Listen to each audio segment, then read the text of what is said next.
नमो नमः। आज हम जानेंगे शब्द विचार के बारे में। संस्कृत भाषा में आपको शब्द किस प्रकार से बोलने होते हैं उसका ज्ञान आज हम करेंगे। ये शुरुआत में हम लोगों को शब्दों का ज्ञान किस प्रकार से कराया जाता है, ये वीडियो उससे संबंधित ही है। संस्कृत के व्याकरण में आपको सबसे पहले दो बातें पता होनी चाहिए कि संस्कृत में एक तो लिंग जो है 3 होते हैं, पुल्लिंग, स्त्रीलिंग और नपुंसक लिंग। उसके बाद संस्कृत में वचन भी 3 होते हैं, एक वचन, द्विवचन और बहुवचन। तो सबसे पहले इन चीजों को ध्यान में रखते हुए आज हम जानेंगे कि एक वचन में शब्द रूपों को किस प्रकार से समझा जाता है और उनका वाक्यों में प्रयोग किस प्रकार से किया जा सकता है।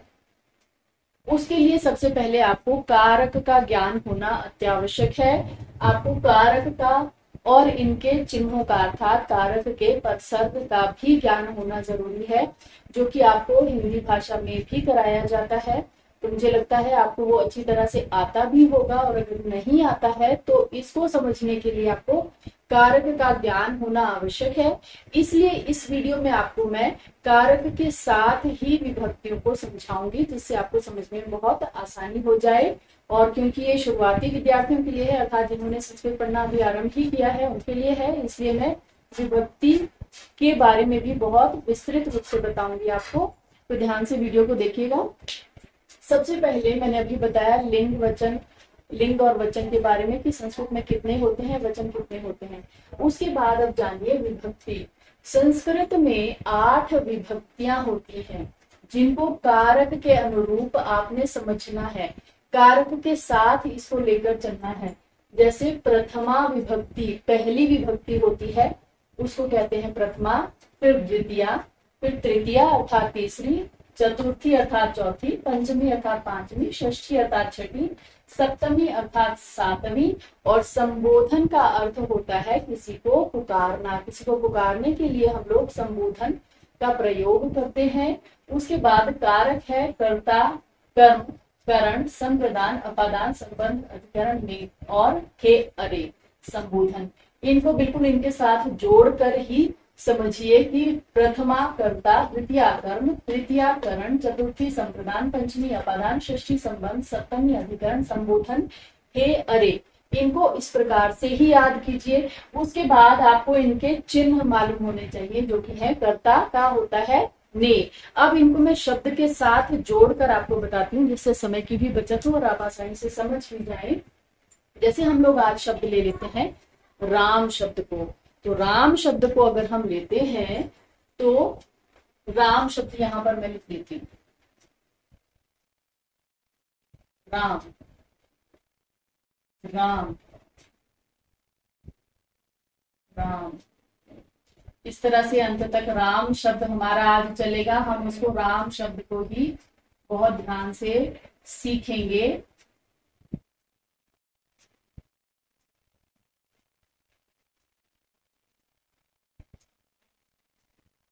इसी में हम लोग जगह जगह पर विभक्तियों का प्रयोग करते हुए इसको जानेंगे। और अर्थ में हमेशा हमने प्रयोग करना है कारक चिन्हों का। कारक चिन्हों के अनुसार ही हमारा वाक्यों में प्रयोग हो पाएगा। जैसे यदि आपको कहना है राम ने, तो कर्ता ने अर्थात विभक्ति कौन सी आ रही है, प्रथमा। यहाँ पर देखिए कर्ता प्रथमा। अब कर्ता का कारक चिन्ह क्या होता है, ने। तो राम ने, अगर हमें कहना है राम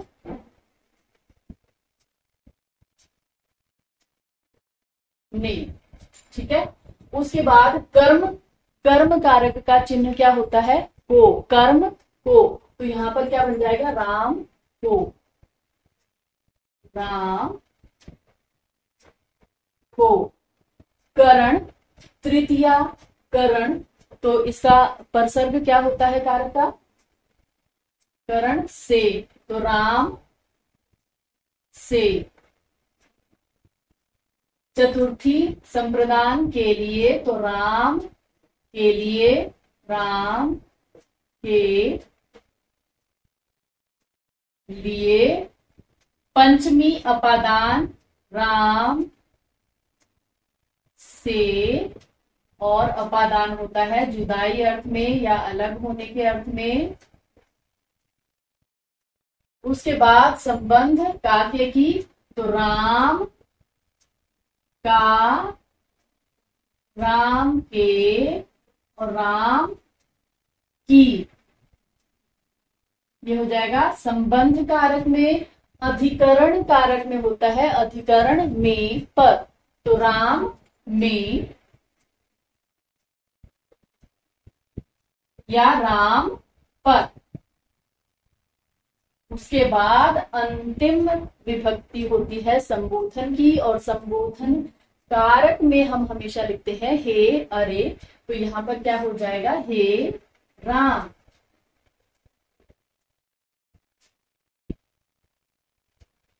संबोधन के बाद हमेशा विस्मयादि चिन्ह लगाना जरूरी होता है, तो इसे कभी मत भूलिएगा। इसके बाद अब हमारा शुरू होता है आज का टॉपिक, जिसको मैं आज समझाना चाह रही थी, विभक्ति और कारक को अब आप समझ चुके हो। अब आप देखिए कि इनके अनुसार हमें यहाँ पर किस प्रकार से विभक्तियों का प्रयोग करना है। ये आज मैं बात कर रही हूँ एक वचन में, मतलब राम शब्द को एक वचन में किस प्रकार से प्रयोग किया जाता है। अगर मुझे कहना हो राम ने कहना है, तो संस्कृत में मैं किस प्रकार से कहूंगी, रामः। राम ने के लिए इस्तेमाल होता है रामः। अगर मुझे कहना है राम को, तो मैं क्या कहूंगी, तो मैं पुनः लिख देती हूँ क्योंकि ये थोड़ा साफ नजर नहीं आ रहा है। तो राम को अगर मुझे कहना है तो यहाँ पर क्या हो जाएगा, अगर आपको राम को कहना है तो आप क्या कहेंगे, रामम। रामम, राम को फल दो, रामम। राम को शब्द जो है उसके लिए आप संस्कृत में प्रयोग करोगे रामम। अब अगर मुझे कहना है राम से, हिंदी में सिर्फ इतना कहना है राम से, अब इसको मैं संस्कृत में कैसे कहूंगी, रामेण।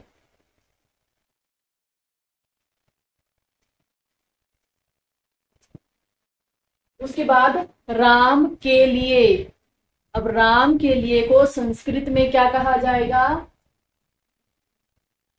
रामायण। इस वीडियो को ध्यान से देखना और समझना इसलिए भी जरूरी है क्योंकि सारे शब्द जो हैं संस्कृत के, ये अकारांत शब्द के बारे में मैं आज बता रही हूँ आपको, ये सारे जो है एक जैसे ही चलते हैं। मतलब राम शब्द होगा, देव शब्द अगर मैं इसके स्थान पर लेती हूँ, या बालक शब्द लेती हूँ, या पुत्र शब्द लेती हूँ, वो सभी जो है बिल्कुल इसी तरह से चलेंगे। ये है अकारांत पुल्लिंग शब्द। राम जो है पुल्लिंग शब्द है, उसके बाद ये अकारांत है, तो सभी अकारांत पुल्लिंग शब्द एक जैसे होते हैं।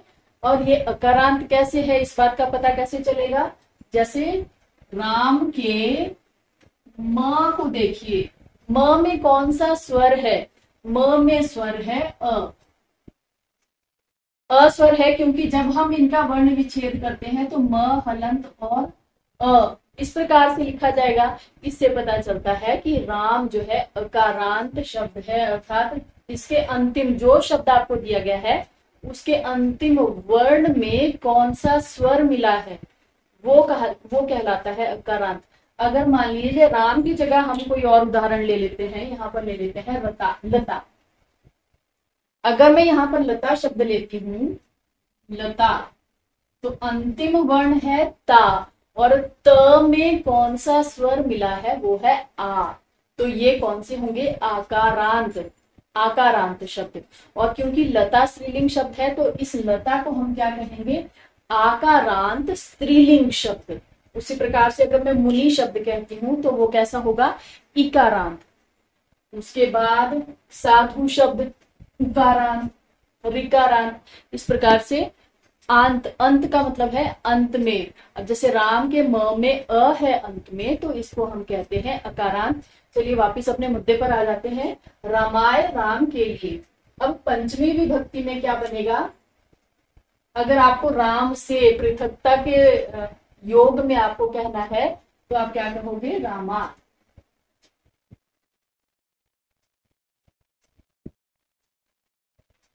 उसके बाद संबंध, राम का बोलना हो या राम के या राम की कहना हो तो आप क्या लिखोगे, रामस्य। अर्थात अगर राम का कहना है तो भी रामस्य, राम की कहना है तो भी रामस्य, राम के कहना है तो भी रामस्य ही आप संस्कृत में कहेंगे। उसके बाद अगर आपको कहना है राम में या राम पर तो यहाँ पर क्या कहेंगे, रामे। और अंतिम संबोधन, अगर राम को आपने पुकारना है तो आप इस प्रकार से पुकारेंगे, हे राम। तो यहाँ पर क्या हो जाएगा, हे रामः। और मैंने पहले भी बताया था कि विस्मयादि चिन्ह जरूर लगेगा, विस्मयादि बोधक चिन्ह हमेशा लगता है संबोधन में। तो यहाँ पर हे रामः के बाद यहाँ पर विस्मयादि चिन्ह जरूर लगेगा। तो अब एक बार फिर से जल्दी से बताती हूँ, और इसके बाद मैं आपको बताऊंगी कि राम की जगह अगर कोई और शब्द होगा तो इनको किस प्रकार से आप इस्तेमाल करोगे, ताकि आप आज ही एक ही वीडियो से ये समझ जाओगे कि सभी अकारांत पुल्लिंग शब्द एक जैसे किस प्रकार से चलते हैं। आज मैं एक वचन की बात कर रही हूँ। तो अभी तक हमने सीखा, प्रथमा कर्ता ने द्वितीय कर्म को तृतीय करण से चतुर्थी संप्रदान के लिए पंचमी अपादान से जुदाई, षष्ठी संबंध काव्य की, सप्तमी अधिकरण में पर और संबोधन हे अरे। बस इस प्रकार से आपको विभक्ति और कारक को याद करना है। उसके बाद अब देखिए, अगर आपको राम शब्द के अलावा बालक शब्द दे दिया जाता है तो आप किस प्रकार से लिखेंगे, केवल राम शब्द को हटाइए और बालक शब्द को यहाँ पर जोड़ते जाइए। तो राम, राम के बाद यहाँ पर विसर्ग दी हुई है तो बालक के बाद यहाँ पर विसर्ग लग जाएगी, बालकः।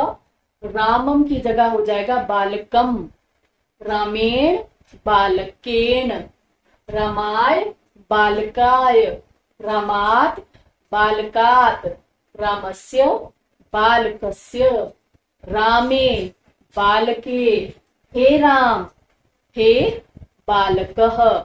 उस तरह से अगर मान लीजिए, ये तो एक और उदाहरण दिया, एक और दे देती हूँ इसकी जगह। अगर आप देव शब्द लेते हो, देव भी अकारांत पुल्लिंग शब्द है, वो भी इसी प्रकार से होगा, रामः की जगह देवः, देवम, देवेन, देवाय, देवात्, देवस्य, देवे, हे देवः। इस प्रकार से चलेंगी सभी विभक्तियां। तो ये जो आज हमने किया ये था राम शब्द एक वचन में किस प्रकार से लिखा या किस प्रकार से कहा जाएगा।